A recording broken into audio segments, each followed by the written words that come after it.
saber se é verdade ou mentira o que nós pregamos, se você vir aqui e obedecer. Por isso eu sempre digo que se você vir e obedecer e a sua vida não mudar, eu como a Bíblia, eu rasgo a Bíblia e vou servir o diabo. É isso mesmo, porque a minha inteligência se recusa a aceitar, crer numa palavra que fica só no papel. Ora, se está escrito, tem que se cumprir. E Deus está lhe buscando, lhe chamando para mudar a sua história. Não é para você mudar de religião, não, de placa de igreja, não. O nosso Deus é muito maior que placa de igreja, que religião. O nosso Deus quer que você mude de vida, de história, de condição. E para isso, só depende de uma atitude sua. Deus nunca vai fazer o que você tem que fazer. O vir, o se tornar para Ele, o buscar esse Deus é contigo. Fazendo a sua parte, Ele fará a dele.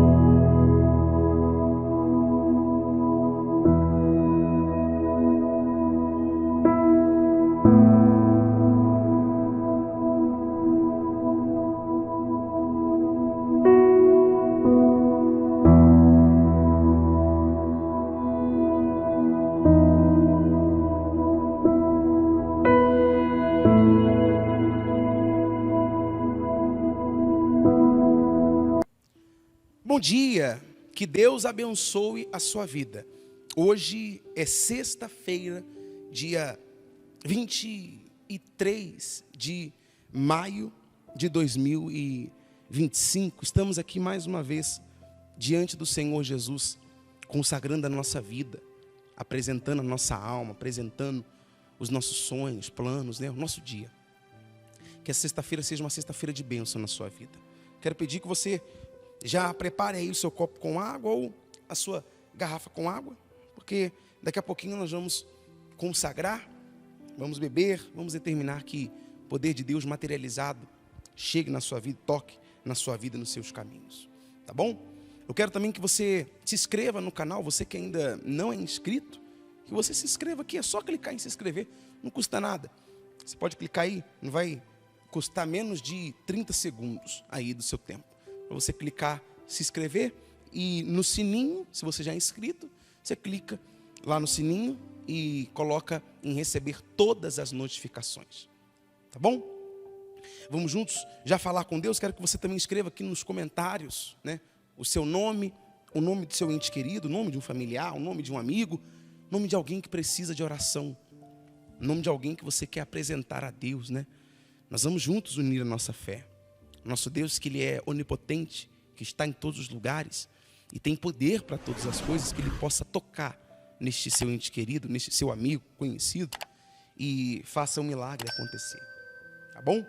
E eu quero lembrar que daqui a pouquinho, às 8 da manhã, nós teremos o nosso culto de libertação aqui na Igreja Hospital da Alma, Esse culto não é transmitido aqui no YouTube, mas teremos esse culto presencial. Então você que é daqui de Belo Horizonte ou região metropolitana, esteja aqui presente, tá bom?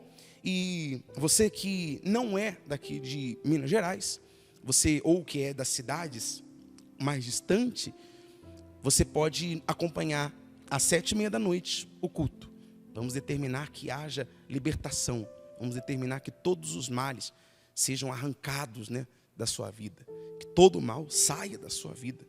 Nós vamos aspergir a água, determinar que a luz de Deus, o poder de Deus, ela entre na sua vida.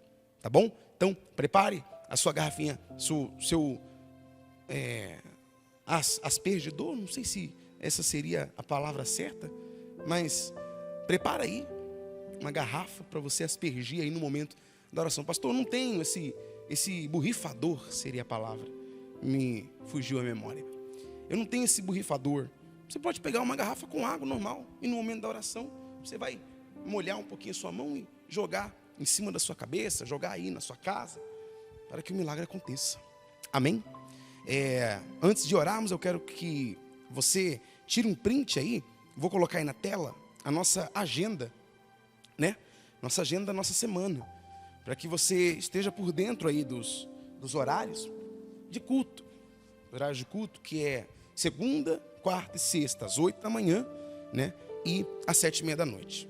O culto de 7h30 da noite, o nosso culto principal, você já sabe que é o nosso culto transmitido, tá bom? No domingo, às 8 horas da manhã.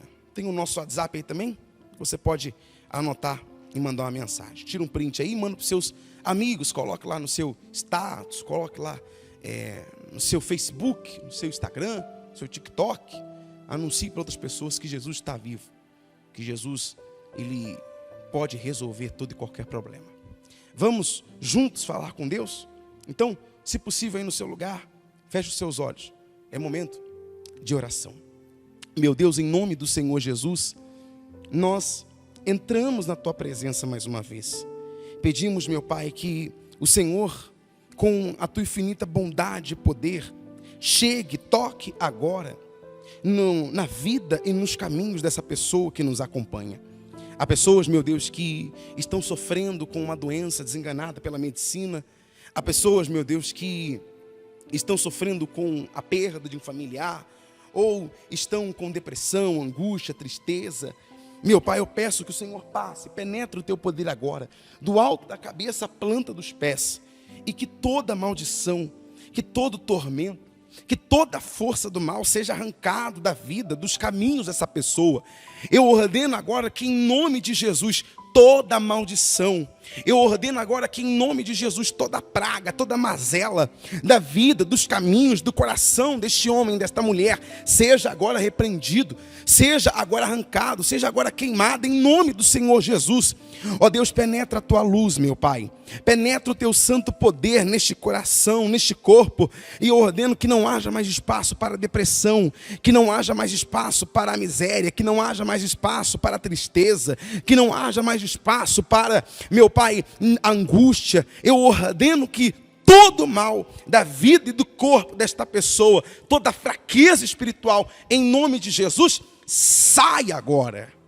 Ó Deus, nós determinamos que este dia seja uma bênção.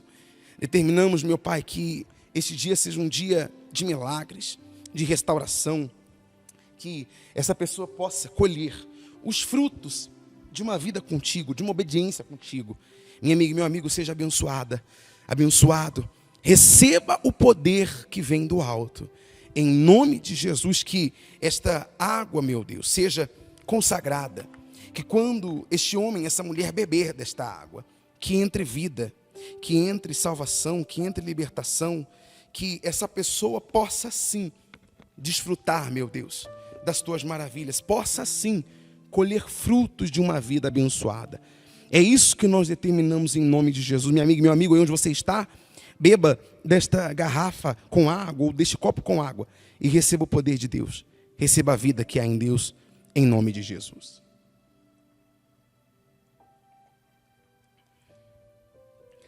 Amém. Amém? Bom, eu creio que o poder de Deus, ele entra aí na sua vida através desta água. Ele penetra na sua vida, né? E traz o milagre. Traz a realidade aquilo que não existe.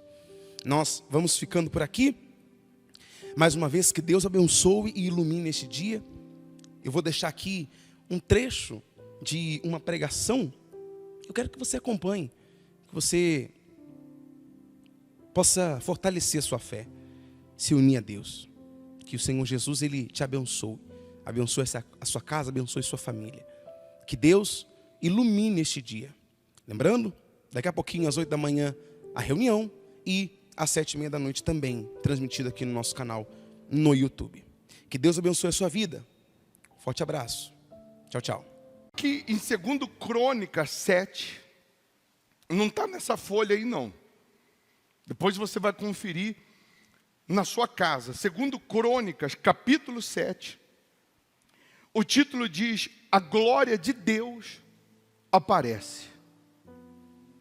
E aí diz assim: e acabando Salomão de orar, desceu o fogo do céu e consumiu o holocausto e os sacrifícios, e a glória do Senhor encheu a casa.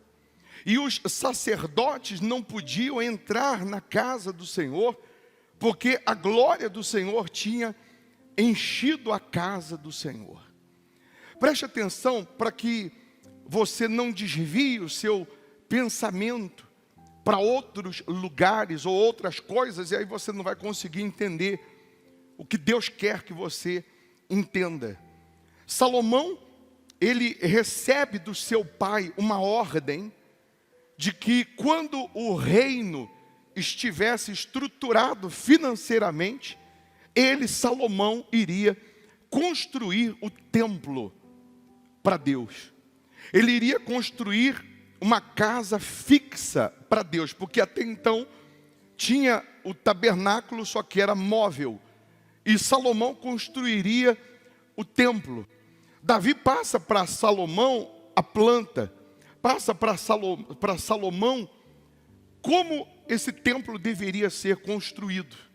E aí Salomão chama os seus engenheiros, os seus arquitetos na época, antes de iniciar a construção, e passa para eles as dimensões, como que seriam as colunas, o que esse templo teria de ouro, de prata, de bronze, e todos ficam maravilhados, porque é um templo glorioso, riquíssimo, luxuoso. E quando Salomão termina de apresentar todas essas medidas, todas essas plantas, toda essa engenharia, alguém que está ali diz assim: Salomão, eu sei que essa casa é para Deus, eu sei que Ele já deu essa planta, eu sei que Deus, Ele já pediu para preparar todo o ouro, todo o bronze, madeira, tudo de melhor para a construção dessa casa, mas está faltando uma coisa. Essa casa, esse templo, pode ser luxuoso da maneira que será, mas sem espírito, sem a presença de Deus, ou sem espírito dentro desse templo, ele não valerá para nada. Ele não vai servir para nada. E aí entenda que quem era segundo o coração de Deus não era Salomão, era Davi, era o pai dele. Entenda que quem deu a ordem para construir não foi ideia de Salomão, mas veio de Davi. E Salomão, em algumas coisas, ele é deficiente. Em algumas coisas, ele não tem a sabedoria, não tem a inspiração, não tem o temor do seu pai, Davi. E Salomão pergunta: o que é espírito? Como encher a casa de Deus de espírito? E alguém diz: espírito é o que sai de dentro do homem. Espírito é o louvor, é a adoração que sai de dentro do homem. E aí Salomão diz: então é fácil, traz para mim o melhor cantor, o melhor compositor de Israel, que eu vou passar para ele a ordem, a incumbência dele preparar, dele construir para Deus uma música nunca cantada antes, um louvor nunca cantado antes, para que na inauguração desse templo, então, as pessoas que lá estiverem possam dar essa adoração a Deus e encher a casa, encher o templo de espírito. E alguém vai chegar para Salomão e vai dizer assim: não dá para chamar o maior compositor da época, o maior cantor da época, porque ele está aposentado há 5 anos. O sacerdócio ou o levita, ele servia no templo, ou na casa de Deus, ou no tabernáculo. Antes ainda não tinha o templo físico, mas ele servia a Deus até os seus 50 anos. 50 anos ele era jubilado, ele era aposentado. E aí alguém diz para Salomão: esse está aposentado há 5 anos. E Salomão pede: então me traz o sucessor dele. E alguém vai dizer: o sucessor dele não tem condições de construir uma canção nesse naipe, nesse nível, para a glória de Deus. E aí Salomão mesmo assim: mas como que pode? Então esse homem que vocês estão me falando, que ele teria condições de construir essa canção, ele está aposentado, jubilado. Pela lei ele não pode mais exercer. Mas eu como rei, eu vou revogar a lei. Eu como rei, Salomão dizendo: pode buscar ele, pode chamar ele, porque eu até então não conheço ninguém insubstituível. Eu quero saber o que ele tem de tão especial, que só ele pode construir uma canção à altura para a glória de Deus. Mas chame ele, que ainda que eu tenha que mexer nas leis, ainda que eu tenha que revogar a lei, ainda que eu tenha que quebrar protocolo, eu vou colocá-lo à frente desse trabalho.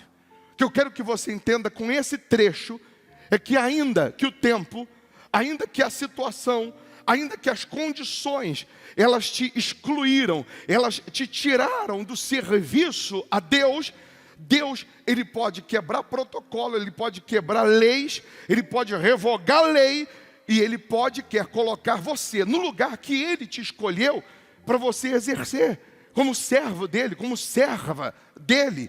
Repito, ainda que ele tenha que quebrar as leis para isso. E aí Salomão pergunta, quem é esse homem? Esse homem é Asaf. Asaf significa aquele de quem Deus se apoderou. E aí, para você entender, compreender o porquê que esse Asaf, aposentado hoje, é o homem que Deus se apoderou dele, você vai precisar voltar comigo no tempo. Você vai precisar voltar comigo há 40 anos antes desse episódio, quando Asaf ainda tinha 15 anos. Samuel foi o último rei, o último juiz de Israel. Israel não tinha rei. E o povo começa a clamar por um rei, começa a pedir um rei no trono. E Samuel marca uma audiência com Deus. E nessa audiência, Samuel começa a dar uma volta, querer, dar um jeitinho de como falar isso para Deus. Porque imagina você chegar para Deus e falar assim, Deus, eu vim dizer que o povo não quer mais o Senhor como rei. Eles querem alguém no trono, menos o Senhor. Israel não tinha rei, porque Deus era o rei de Israel. E aí Deus fala, Samuel, eu já sei o que você vai falar. Não precisa enrolar, não precisa dar volta. Eu sei que você vai me falar que o povo não quer mais que eu reine em Israel. Eles querem um homem no trono. Então você vai dizer para o povo de Israel que eu vou dar um rei a eles. Mas no dia que esse homem se assentar no trono, eu me mudo de Israel. Porque eu só fico onde eu sou bem-vindo. Eu só fico onde eu sou aceito. Deus, ele não arromba a porta da sua vida para entrar. Ele diz, eis que estou à porta e bato. Se alguém abrir, eu entro. Deus não força ninguém a andar ou a servir a Ele. Ele disse, avisa o povo, eu vou dar um rei. Mas no dia que ele assentar no trono, eu me mudo de Israel. A arca da aliança, conhecida como a presença de Deus, representa o próprio Deus, representava Deus. Dentro da arca da aliança, tinha o pote de ouro com um maná, que caiu do céu. Tinha as tábuas das leis. E dentro da arca tinha a vara de Arão que floresceu. Quando Deus se muda de Israel, sai de Israel a presença de Deus, sai o que tem dentro da arca. Sai o maná, saem as leis e sai também a vara de Arão que florescia. Consequentemente, antes de Saul assumir o trono de Israel, há uma guerra em Israel, a arca da aliança é roubada. Aí nós temos a história dos filhos de Eli, etc. Mas quando a arca da aliança é roubada, ela some de Israel, era Deus se mudando de Israel, saindo de Israel com tudo que tinha dentro da arca. E aí, vamos entender, o maná dentro da arca representa a palavra revelada. O que Deus tem dado para a gente aqui no Hospital da Alma, cada reunião é um maná. O que Deus tem revelado ao nosso coração é o melhor alimento, é o melhor sustento. Porque quando nós recebemos o maná, é um maná, é esse sustento, é esse alimento que vai nos dar força na hora da tribulação, que vai nos dar consistência na hora da dificuldade, na hora do deserto. O que nós temos visto, infelizmente, nos dias atuais? Igrejas que mais se parecem clubes religiosos, que mais se parece cinema, teatro, onde as pessoas procuram escolher a peça que elas querem assistir ou o filme que elas querem ver. E igreja não é o teatro ou o clube religioso ou o cinema. Você não vem à igreja para ouvir o que você quer ouvir, você vai ouvir o que Deus quer que você ouça. Nós não estamos aqui para ouvir uma palavra que é como se fosse uma comida de micro-ondas, que você pega, em 2 minutos está pronta. Tem cara de comida, cheiro de comida, mas não tem gosto de comida. Não sustenta como aquela comida preparada no fogão a lenha, fogo baixo, com arroz, com feijão, tudo preparado ali da terra, com cuidado aos olhos da cozinheira, que não pode passar do tempo. Então, quando nós recebemos de Deus esse maná, é esse alimento que nos fortalece, é esse alimento que nos sustenta, é esse alimento que vai nos dar consistência nas horas ruins, nas horas difíceis, nas tempestades que enfrentamos. As tábuas da lei significa que o crente, o cristão, ele tem que ter disciplina. E quando Deus sai de Israel, acaba a disciplina em Israel. E toda pessoa que tem dificuldade, tem grandes dificuldades de obedecer às leis de Deus, à disciplina de Deus. Não estou falando de placa de igreja, de homem, de tradição humana. Eu não estou falando de doutrina humana. Eu estou falando de seguir as leis de Deus. Eu estou falando de você ter a disciplina de Deus, de temer a Deus, de ser fiel a Deus, de andar com Deus, de respeitar a Deus, de considerar a Deus, de guardar o seu coração, de respeitar pai e mãe, honrar pai e mãe. Eu estou falando de você seguir a disciplina das leis de Deus, de obedecer essa disciplina. Porque quando eu recebo o maná e obedeço às leis, a disciplina de Deus, a minha vida vai florescer como a vara de Arão, que era um galho seco, simples, que ninguém dava nada, floresceu e deu frutos, deu amêndoas. Deus te traz aqui, Deus te coloca dentro dessa reunião, porque Ele quer dar a você a presença dEle, Ele quer dar a você o maná, Ele quer que você siga as leis dEle para a sua vida florescer, para você frutificar, para você melhorar como marido, como pai, como filho, como mãe, como esposa.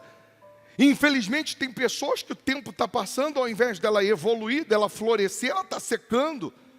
Tem pessoas que o tempo está passando, ao invés dela melhorar como filho de Deus, dela ter mais fé, dela ser mais consolidada na rocha, dela confiar mais, dela perseverar mais, ela vai mirrando, ela vai secando, ela vai desanimando, ela vai desistindo, ela vai deixando a disciplina, ela vai deixando a presença de Deus, ela vai deixando o maná para se alimentar de comida de micro-ondas. Então nós temos visto também nos dias atuais igrejas, que são clubes, que as pessoas dentro da igreja estão se parecendo mais com os famosinhos da época do que com os discípulos de Jesus. Meninas que são como bola de basquete passando na mão de todo mundo, está dentro da igreja. Rapazes que querem se parecer mais com os, repito, os youtubers da vida, do que com aqueles que servem a Deus, do que com aqueles que andam com Deus, que vivem na disciplina da fé. E aí nós não conseguimos ver nos dias atuais mais pessoas florescendo em milagres, em testemunho, em vida com Deus, como existia no passado. Por quê? Porque certamente a presença de Deus já não está mais na vida dela. Provavelmente ela colocou outro no lugar do trono de Deus, no lugar do rei de Israel. Provavelmente ela tem colocado alguém ou coisas no lugar que era para Deus ficar. Repito, Deus ele falou, no dia que um homem assumiu o trono, eu me mudo de Israel. Quem assumiu a sua vida? Quem hoje está reinando a sua vida? O seu emprego? O dinheiro? A sua família? O seu trabalho? O seu ego? O seu orgulho? A sua profissão? A sua estética? Quem hoje tomou o lugar de Deus na sua vida? Quem hoje assumiu o trono de reinar na sua vida? Teoricamente você vai dizer, é Deus quem reina, mas ele já se mudou faz tempo, porque provavelmente ele não era bem-vindo na sua vida. Quando que ele deixou de ser bem-vindo? Quando você desprezou as leis, o maná e a vara que florescia. Você desprezou o maná, ou vinha desprezando o maná, dando desculpas, hoje não vou na igreja, amanhã também não vou, e depois também não vou, por isso, por aquilo ou por aquilo outro. Era como se você pegasse o maná e dissesse, não me sustenta, não é saboroso. Algumas desculpas plausíveis, mas não convincentes. Porque estava trocando o rei de Israel por alguma coisa. A arca some de Israel. Saul assume o trono. Não muito tempo depois começa a se perder. Ao ponto, preste atenção, de buscar consultas até com feiticeiros. E aquele mesmo povo que pediu um rei, agora tem um rei, mas não tem Deus. E estão gemendo, e estão sofrendo, e estão padecendo. Aí o povo clama, aí o povo chora, aí o povo pede. E Deus levanta Davi como rei de Israel. Davi assume o reino de Israel. Davi assume o trono de Israel. Davi assume um reino perfeito, com soldados, um reino estruturado, um reino com dinheiro, com ouro, com riquezas, perfeito, mas incompleto. Você tem uma vida perfeita, mas incompleta. Uma família perfeita, mas incompleta. Uma empresa perfeita, mas incompleta. Por que que ele assume um reino perfeito, porém incompleto? Porque não tinha mais a presença de Deus. Não era Deus quem reinava.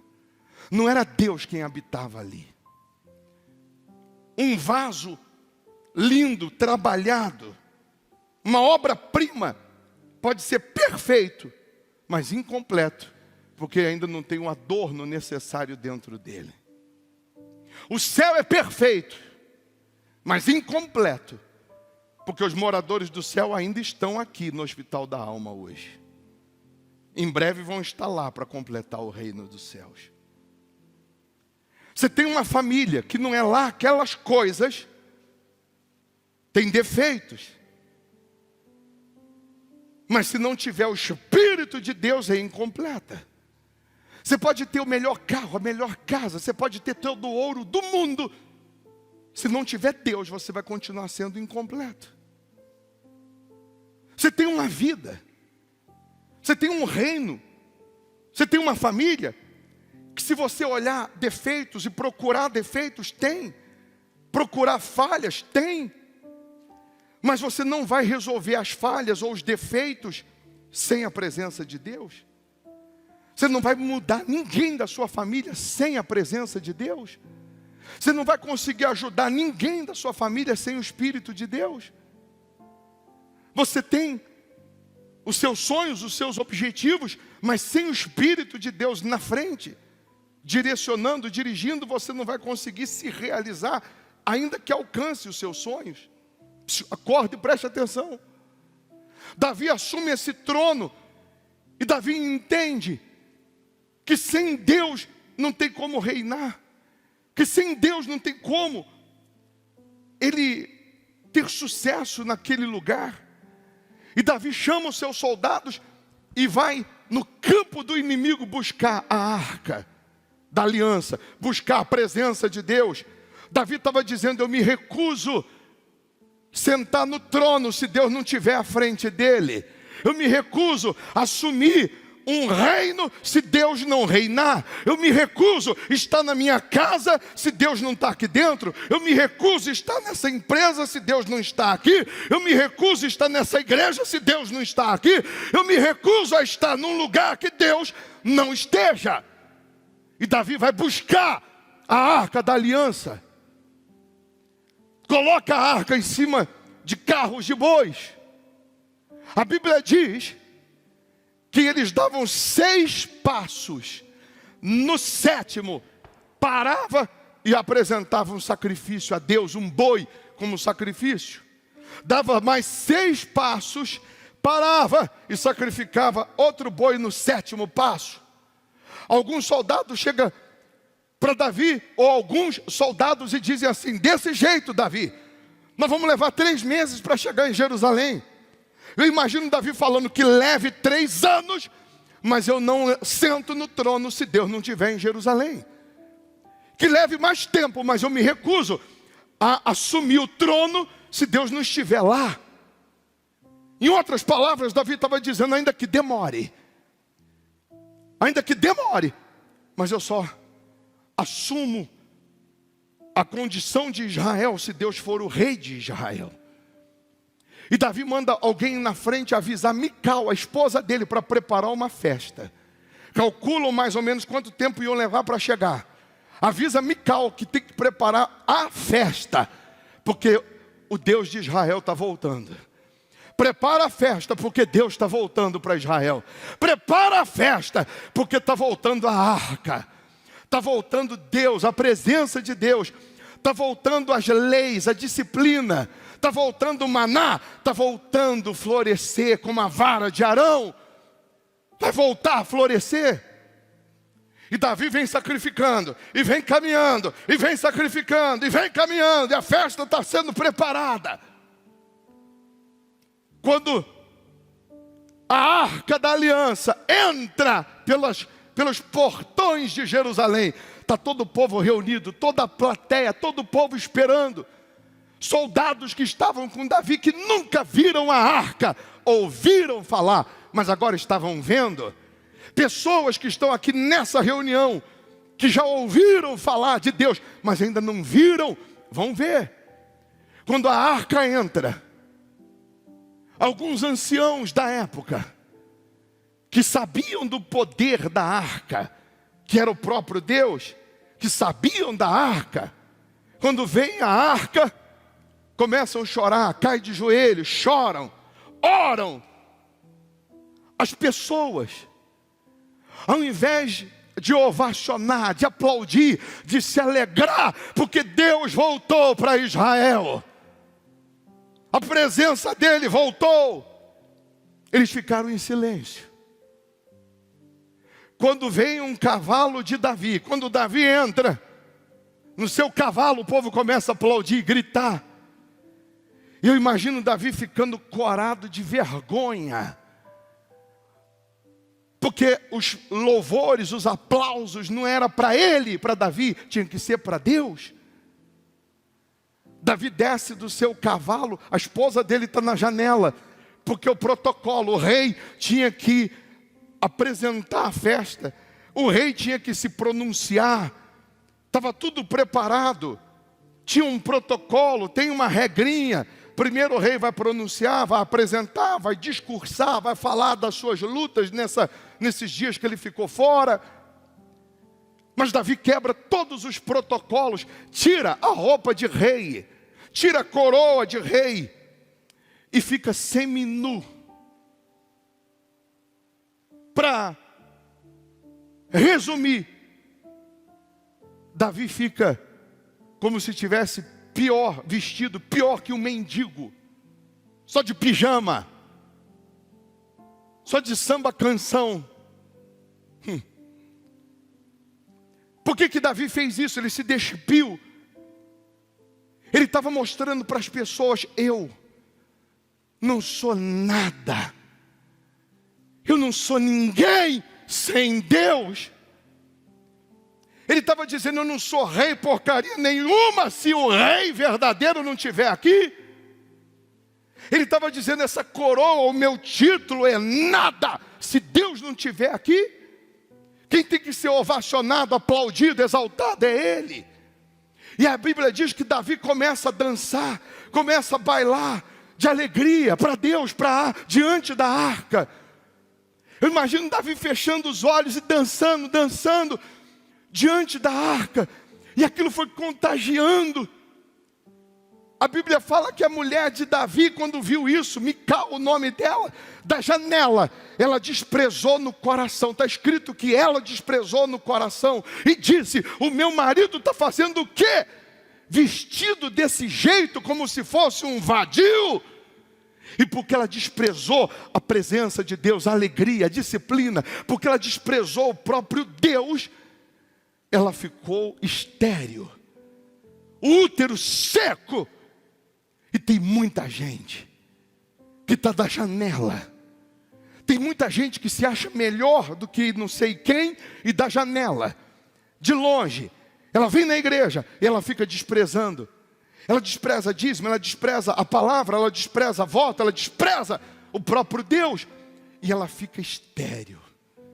Ela fica estéril. Ela não tem a vida dela, não floresce. Não acontece com ela, acontece do lado dela, mas não acontece com ela. E Davi dançou. E enquanto Davi está dançando, o povo começa a se alegrar.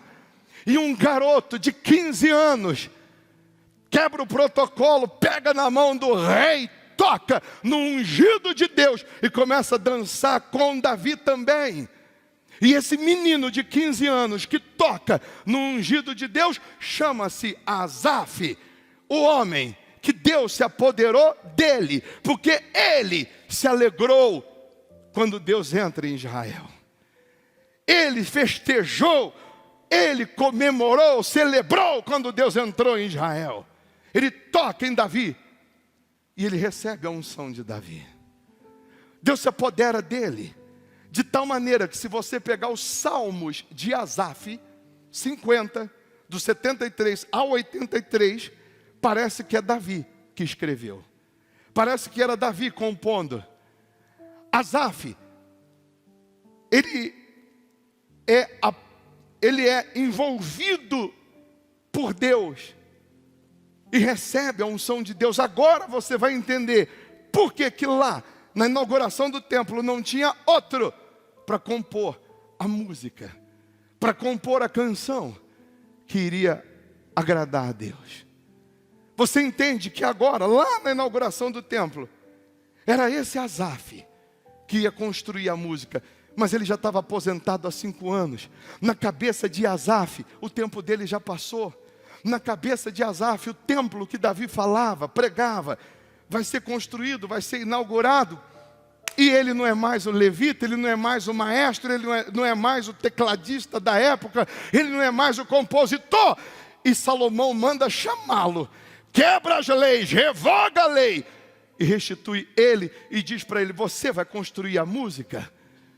Ele tinha 55 anos, o templo leva 7 para ser construído, e na inauguração, Asaf estava com 62 anos, 12 anos já tinham se passado, que ele estava aposentado, mas Deus estava contando com ele.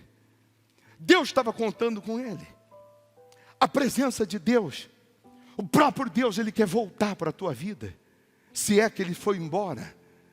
Se Ele foi, se Ele se retirou, quando você o desprezou, quando você colocou algo, coisas ou alguém no lugar dele, Ele quer voltar. Ele quer que você tenha esse entendimento, que sem Ele não tem como você ter uma vida completa. E aí, vamos agora para a inauguração do templo. Tudo preparado, templo suntuoso, ouro. Tem quase 5 milhões de pessoas em Israel.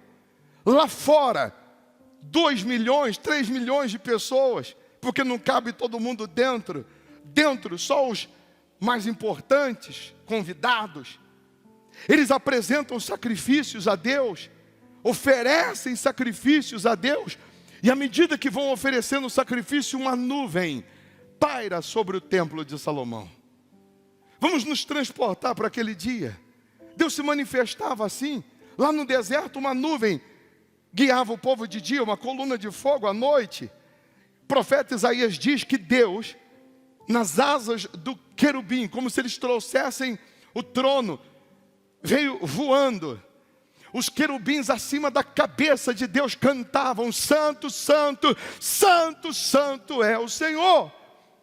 E aí essa nuvem paira sobre o templo.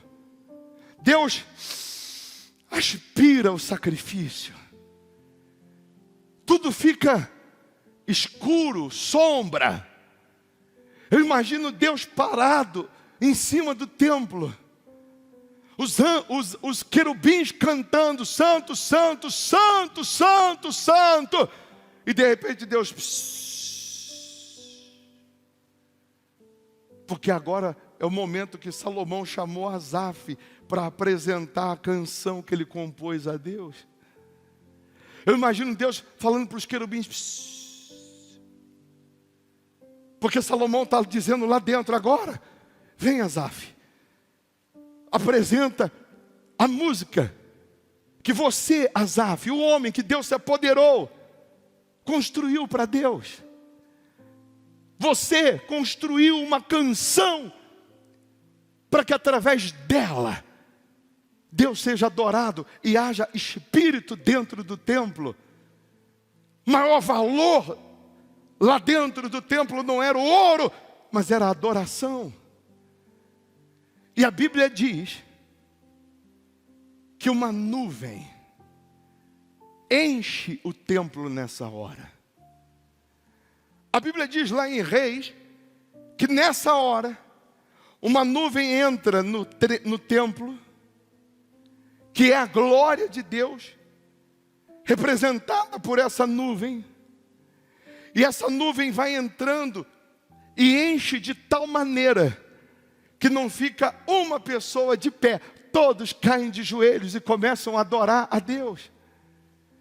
Por que que acontece isso naquela hora que Asaf ia apresentar a sua canção, a sua composição? Porque eu imagino Deus falando aqui em cima, na nuvem. Recebeu já os sacrifícios, os holocaustos. Eu imagino Deus falando, agora é a hora que Asaf vai se apresentar.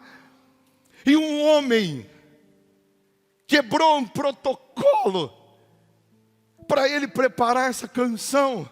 Eu que sou Deus vou quebrar também protocolo e vou entrar lá para receber a canção. A nuvem era Deus entrando e falando, eu vou dançar, bailar, como Davi um dia fez comigo. Eu vou receber a adoração de Asaf, a canção de Asaf com aquela alegria que Davi me recebeu. E sabe o que dá raiva?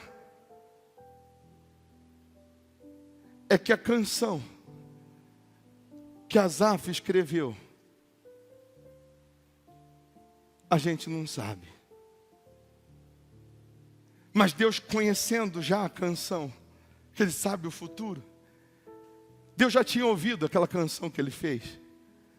Deus já tinha ouvido ele cantar, e Deus entrou no templo para dançar, para bailar. A presença dele ali, se alegrando com aquela canção. E eu digo, sabe por que dá raiva? Porque na Bíblia tem o cântico de Moisés, tem o cântico de Ana. Na Bíblia tem as composições dos heróis que venceram. Mas não tem o que Asaf escreveu. Não tem a música que Asaf fez para Deus. E aí Deus vai nos responder, por que não tem escrito a composição de Asaf? Deus vai dizer assim para a gente, eu recebi a canção que Ele fez para mim. O louvor, a canção que Ele construiu foi para mim. E eu desci, bailei, dancei, recebi aquela canção. Por isso que não tem escrito. Porque se tivesse escrito, nós iríamos imitar e ler aquela que foi de autoria de Asaf. E Deus está dizendo hoje, cada um de nós podemos compor a nossa canção de adoração a Ele. Hoje nós podemos compor a nossa canção. Hoje nós podemos compor a nossa adoração verdadeira, sincera. Hoje cada um aqui, da sua maneira, do seu jeito, com vocabulário rico ou pobre, limitado, podemos apresentar a Deus a nossa composição, a nossa adoração verdadeira. E quando nós servimos a Ele e honramos a Ele com sinceridade Ele vem, Ele quebra protocolos, Ele quebra leis, mas Ele enche-nos da presença dEle. Então, em suma, Deus hoje, Ele quer voltar para a sua vida. Se Ele já está, se a presença dEle já está, Ele quer que você valorize o maná. Valorize as leis. Aí a sua vida vai florescer. Considera o maná, a palavra. Considera as leis. É para ser fiel, seja fiel. É para estar aqui mais vezes, venha mais vezes. É para orar mais, ora mais. É para se santificar mais, se santifica mais. Eles davam 6 passos quando traziam a arca. No 7º sacrificava para Deus. Sacrifica. Sacrifica esse orgulho. Sacrifica o pecado. Sacrifica a malícia. Sacrifica os maus olhos. Sacrifica a murmuração que você vive tendo. Sacrifica tudo que não presta. Tudo que te atrapalha. Abandona. Coloque Deus no trono da tua vida. Ele te chama para fazer um voto, faça. Você não está sendo fiel no dízimo, passa a ser. Você não está dando a Ele a honra devida, passe a dar. Que aí a sua vida vai florescer. Aí você vai vencer os desertos. E não ser vencido por eles. Fique em pé no seu lugar, por favor.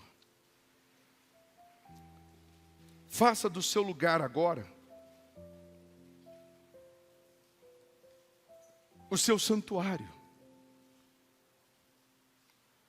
Convida o próprio Deus agora para entrar na tua vida, na tua casa.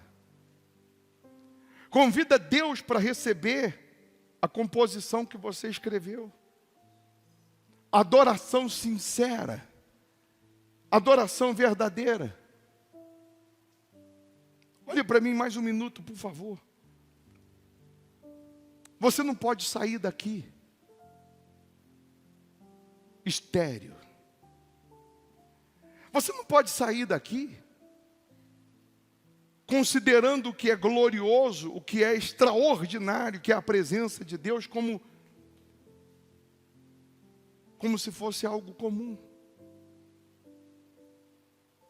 Você não pode sair daqui hoje ser uma pessoa comum. Porque se hoje você toca em Deus, Ele se apodera do teu ser. Ele se apodera da sua vida. E quando Deus se apodera de uma pessoa, essa pessoa não morre enquanto Deus não cumprir com o plano dele na vida dela. Ainda que para isso ele precise quebrar protocolos, revogar leis, ele vai fazer. Eu vou chamar você para preparar para Deus e trazer no domingo que vem, além da vida, uma oferta de sacrifício. Que você vai subir nesse altar e no domingo eu vou abrir a arca e você vai colocar dentro dessa arca uma oferta de sacrifício a Deus. Mas quando eu digo oferta de sacrifício, o diabo pode soprar na sua mente e falar, você já fez, não precisa. Eles davam 6 passos, no 7º parava e sacrificava um boi. Mais 6 passos, no 7º parava e sacrificava um boi. E a arca está voltando para Jerusalém. Mais 6 passos, no 7º parava e sacrificava outro boi. Ah, mas vai demorar. Que demore. Mas também quando Deus entrar em Jerusalém, nunca mais sai. Você vai preparar uma oferta de sacrifício. Que para um pode ser 1.000, para outro 10.000, para outro 100.000, para outro R$100. Mas tem que ser sacrifício. Não é dinheiro por dinheiro. Dinheiro por dinheiro você dá no remédio, você dá no médico, no vício. É a vida. É a honra devida a Deus. Todos que creem nisso e entendem que Deus preparou essa reunião, essa palavra, esse maná, para em suma dizer: eu quero reinar na sua vida. Eu quero ser o rei da sua vida. Eu quero morar na sua vida. Você vai preparar uma oferta de sacrifício. Se você entende isso. Se você crê, levanta a mão, o obreiro, o pastor vai te dar o envelope. Tem aqueles que Deus toca, ainda que não estejam aqui na reunião fisicamente, mas pessoas que quando acompanham na hora, pela internet, e Deus toca, e Deus fala, e ela decide fazer a oração, a entrega, o voto, Deus também se manifesta. Deus também entra. Deus também faz morada. Deus também aparece. Todos nós vamos preparar uma oferta de sacrifício. Vai trazer domingo. Mas tem aqueles, ou aquele,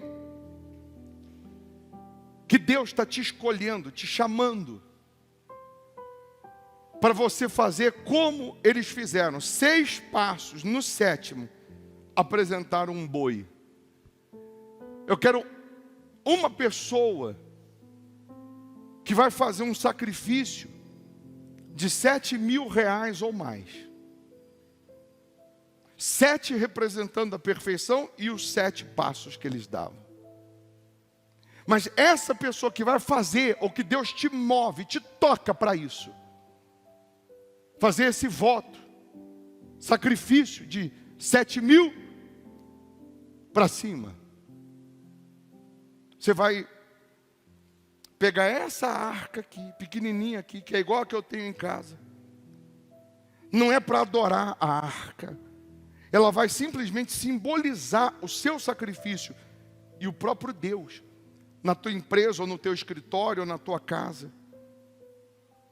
Essa pessoa que Deus toca agora, para fazer um voto, um sacrifício de 7.000, você vai mandar no WhatsApp da igreja para Ana Cláudia, vai dizer assim: pode avisar o bispo que essa arca vai vir aqui para o meu escritório, para a minha casa, ou para a minha sala, porque eu vou fazer o sacrifício. E se você faz o sacrifício, ou vai fazer a transferência, você vai mandar no WhatsApp já o endereço. Ou você vai dizer: eu vou estar aí, eu vou buscar aí na igreja. E ela vai ficar lá na tua casa ou no seu escritório, representando o seu sacrifício. Mas e outros? Todos nós, tem para todo mundo? E eu, você, que não tenho 7.000, eu vou fazer com 1.000, vou fazer com R$100, com 500. Você vai colocar o seu sacrifício dentro dessa arca no domingo. E o mesmo poder que vai abençoar um, vai abençoar o outro. Mas a diferença é que Deus está escolhendo alguém que vai fazer esse voto de 7.000. E vai deixar essa arca lá na tua casa, ou na tua empresa e etc. Quem pegou o envelope, estenda o envelope aqui para a arca. E diga assim: meu Deus, o meu sacrifício, com a minha vida, vai trazer para a minha vida a tua presença, a disciplina, as leis, o maná, e a minha vida vai florescer.